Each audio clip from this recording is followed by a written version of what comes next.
So we had an interesting day today. It was service day. Now I beat the hell out of this thing on a pole, but that's supposed to be bleach white. Can you tell I'm a coal hauler? So I got a phone call today from a buddy of mine. Let me tuck this in real quick. I'm sorry. So I got a phone call from a buddy of mine, and we're sitting there talking. Of course, I'm up on a job site, and guys are talking about just whatever they wanted to. One guy says, "Oh, it's almost time to go golfing." He goes, "Hey man, remember that time Arnold Palmer got you out of getting screwed in New Mexico?" So,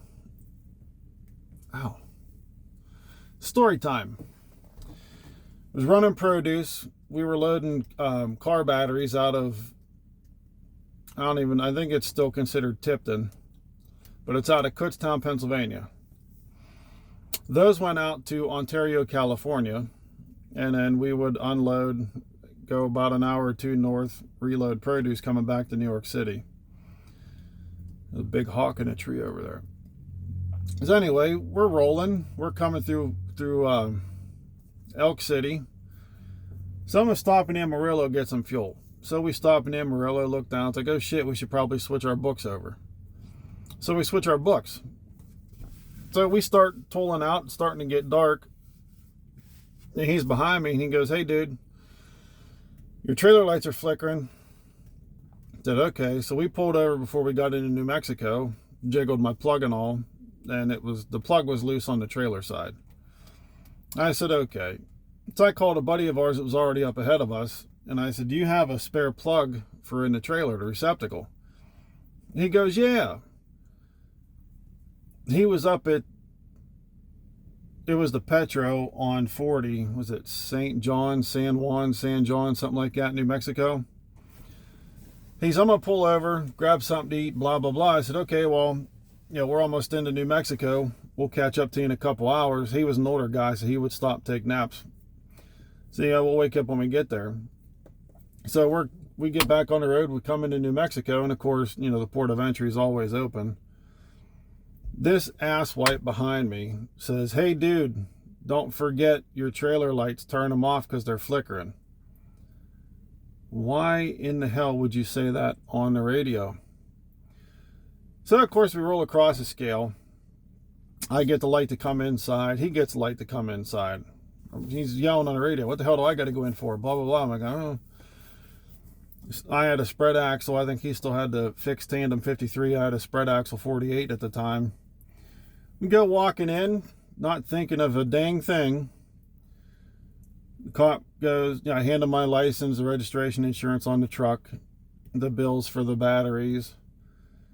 He's, "All right, let me see your logbook." Oh shit. I grabbed the wrong book. I grabbed the one that I just fixed that showed that we shut down in Amarillo. He just takes a quick glance at us. "Yeah, we're going over there to St. John, San Juan, whatever, to the Petro." I said, "It's starting to get dark out. My lights are flickering." He's got a spare receptacle because I didn't feel like buying one. He looks up from my logbook, and he's just looking at me, looks over at my buddy, and looks at me. And his other officer comes in. They're talking about golfing. He says, "Yeah, I want to go up to Pennsylvania to wherever that place that dude's from." I see, talking about Arnold Palmer in Latrobe. He goes, "Yeah." I said, "Well, I live about an hour from his golf course, and I met him in his Cadillac dealership once or twice." He goes, "Oh, really?" I've never golfed before, nor did I ever meet Arnold Palmer at his Cadillac dealership on 30. So they get to talk, and I said, "Yeah, it's like 45 minutes to an hour away. He's a hell of a nice guy. It's a beautiful course. I've driven by it, but I never played golf there." He shuts my logbook and looks at me and goes, "All right, man, have a good night." Cool. He gives me a little wink. He goes, "Same time next week?" I just said, "Yeah, sure, we'll see you, next trip through." Which they knew what was going on back in. This is 2000, I want to say 2008, 2009. I was bouncing around doing all kinds of stuff back then. I'm pretty sure, no, it was 2009 because it was before I went to whole water. So we go out, get back in our trucks, we get down the road, and I called Goober behind me. Of course, headsets weren't a thing yet. So what in the hell possessed you to say that on the radio? He goes, what do you mean? I said, why the hell would you say that going into the port of entry knowing that they have a radio and they can hear us in there? Well, you got out of it, didn't you? I said, if that dude wouldn't have been talking about golf and just happened to mention Pennsylvania to that golf guy's golf course, that if I wouldn't have known it was Arnold Palmer, I could have been in trouble. Now, they did get me there before for the same issue. They knew what was going on, but we didn't do anything stupid. We didn't get carried away. They knew, they knew what we were doing because it'd been like that for years. But that was the time I skirted getting in some serious trouble. Now, I guess we got to branch into a couple weeks later. They had a new guy in a truck that the guy that I was friends with had bought. And we go out to California, we do our thing, we load potatoes out of Bakersfield. They're both going back to eastern Pennsylvania up on 81 to Higgins, to, was it Masser Potato? I know it's Masser. It's Masser Potato or whatever the hell it was. So we're coming into Arizona, and we always stop at Lake Havasu, get fuel. We knew the weights were fine. When we hauled potatoes, we only got like 40,000. So we come into the port of entry. I get the red light. You're over on your drives. Come on in. Like, all right, cool. We go in. And it's this new girl. Now, we were familiar with all the DOT officers out there before. Walk in and she goes, you're 34 pounds over on your drives. Okay. Well, you're only like 37 on your trailer, which with a spread you're allowed 40. I said, okay. Well, you're 34 pounds over. Again, I'm looking, okay. Need to pop the seal, go adjust your load. It's like, you really want me to open up this trailer, go in there, move 34 pounds of potatoes, and then go back around again? She goes, yeah. I said, well, you need to call the number on the bills, and you need to talk to the shipper and then the receiver and make sure, they know what's up, because I'm not going the whole way back to Pennsylvania and try to explain to them why it's got a different seal on it than what's on the original paperwork. So she, whatever. The guy that we were familiar with comes in. She explains it to him. He goes, listen, dude, she's new. She doesn't know any better. I'll make the phone calls. I said, well, I'm not touching that seal until I get authorization from the shipper and receiver that you called them and told them what was going on. So a couple minutes go by. This other dude's over there wigging out because he's afraid they're going to look at him because he was dumb as a stump to begin with. So he comes back out and he goes, just to make her happy, would you go in there? He said, I already talked to the shipper and the receiver up in Pennsylvania. You're good to open it up. I said, okay. Well, if anybody knows anything about hauling potatoes, they put them in those giant plastic bins. We didn't floor load because I hauled other stuff. I wasn't cleaning it out. But they stacked the bins too high. 2 bins high. So there's just enough room for me to get between the tops of these potato heaps and the ceiling. Go up to the front. I'm throwing potatoes back and forth, and this other officer comes out and he goes, you've been in there moving stuff. Come on back. We'll get you squared away. I said, okay. So I climb back out. We shut the door. He puts a new seal on, writes the seal on the paperwork. He says, all right, you guys have a safe trip, blah, blah, blah. Get back in my truck, and I go to pull around, and she's out there putting cones on the scale. They're shutting down for the day. Like, you have got to be fucking kidding me. So I pull up to the cone. She goes, we're closed. Like, well, I need you to certify that the weight's correct now. She goes, oh, no, you're good. They told me that, to give you a little bit of leeway. You literally had me wait for him to make phone calls to open this trailer up to adjust 34 pounds. She goes, I'm sorry, I'm new. So I understand that, but I moved everything. I want to make sure everything's good. Oh, well, everything's already shut off. So I called the broker that I was going through, and I told him what was going on. I said, we're still going to be on time. I don't remember. I think that'd have been like Wednesday afternoon or so. And we had to be in Pennsylvania by Friday. I think it was 4 or 5 o'clock was their cutoff for inbound. He said, well, plans have changed. I said, what do you mean plans have changed? He goes, well, your new guy's got to go to White Pigeon, Michigan. I said, okay. But he refuses to go because he doesn't know where it's at. I don't know where White Pigeon is either. He goes, well, we're changing the bills around, so your load's going to go to White Pigeon. He's going to go to Pennsylvania. So, well, he doesn't know where the hell he's going to Pennsylvania. Well, you'll catch up to him because you're just dropping off a load you have, picking up another load, and it's all going to Masser. I said, okay, cool. I go scooting into White Pigeon. It's up off of 90. I think it's 90. You can see it from the interstate. You cross out of Illinois, I believe.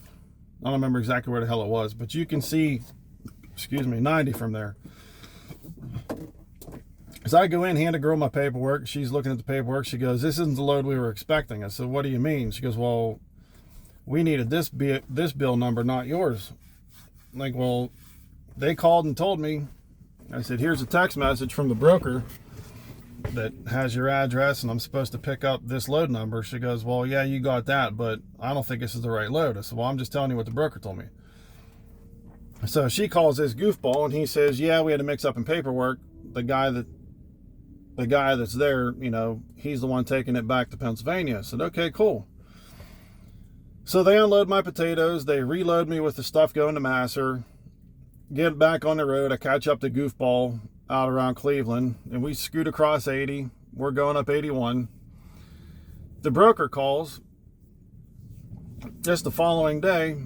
He says, you need to turn around and go back to White Pigeon. I said, what do you mean? He goes, get him turned around. You guys have to go back to White Pigeon. I said, why? Your grade, now I don't remember exactly how potatoes are graded. They're graded on size and quality. Well, it turns out we each had different grades when we loaded in Bakersfield.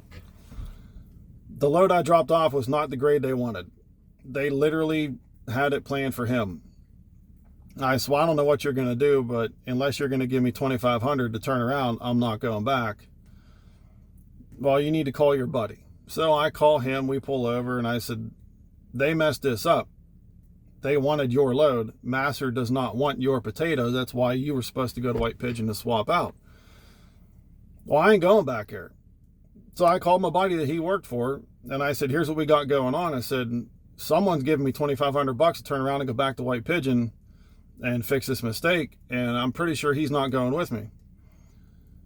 Just go up to Masser, I'll call him. So we get up to Masser, and we go rolling in, and give him the paperwork for the load that I brought, and he said, okay, go pull over there, we'll unload you. We'll get to him in a minute. Well, they unload me, and he's still sitting over in the staging area. So I go walking in, I said, why haven't you unloaded him yet?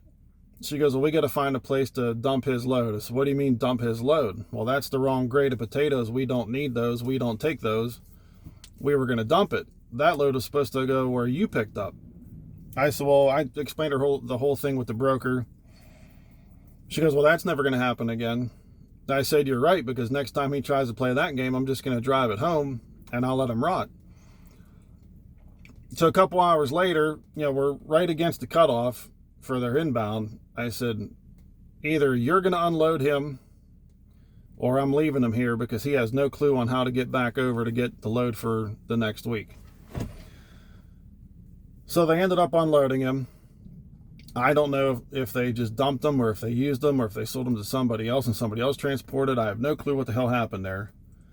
All I know is I got paid. They gave me an extra $1,500 on top of everything else for the White Pigeon.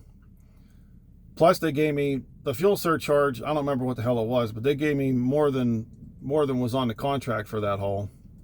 So I made out pretty good. And he only lasted another one trip because we barely made it out to California. And he goes, dude, I'm about to get a plane ticket home. Like, why would you get a plane ticket home? He goes, this is bullshit. And I said, what do you mean this is bullshit?